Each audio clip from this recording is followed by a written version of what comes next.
voici le général de Gaulle. Pour la première fois, un clone d'animal adulte, une brebis. Et maintenant, écoutez Yuri Gagarin. C'est le premier jour de l'Euro. Europe 1.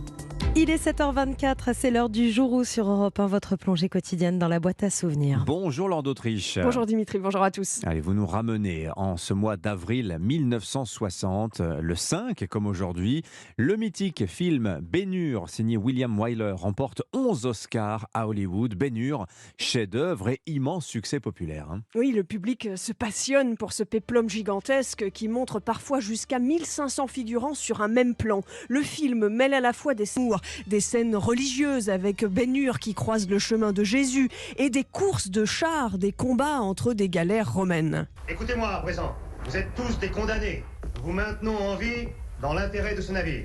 Alors ramez bien et vous vivrez. Pour Europe numéro 1, le journaliste Claude Blondel assiste au tournage du film en novembre 1958 dans le sud de l'Italie. Je suis actuellement dans un des grands studios de Cinecittà où William Wyler tourne Ben-Hur. La caméra se trouve au bout de cette grue. C'est une caméra Panavision qui est très grande, qui a environ 1,50 m de haut, 1,20 m de large. Mais je dois m'arrêter parce qu'on va donner le rouge. Ben-Hur n'est plus un film, c'est une institution, dit à l'époque le journaliste d'Europe 1. Mais il sera révélé après le tournage que pour la scène culte des courses de chars, 100 chevaux sont morts pendant le tournage et 9 acteurs figurants qui conduisaient les chars ont été grièvement blessés. Alors les scènes d'action, justement, Laure, sont particulièrement filmées d'une manière très moderne, donnant une impression de réalisme.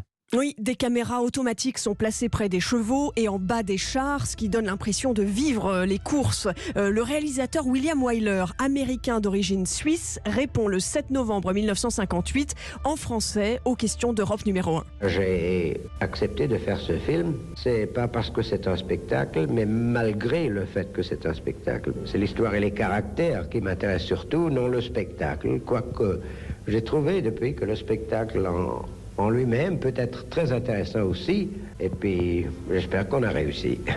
Ben-Hur fera 13 millions d'entrées en France et des centaines de produits dérivés vendus à travers le monde vont aussi rapporter à eux seuls 20 millions de dollars. Merci beaucoup Laure d'Autriche pour ce bain de mémoire cinématographique grâce aux archives sonores d'Europe.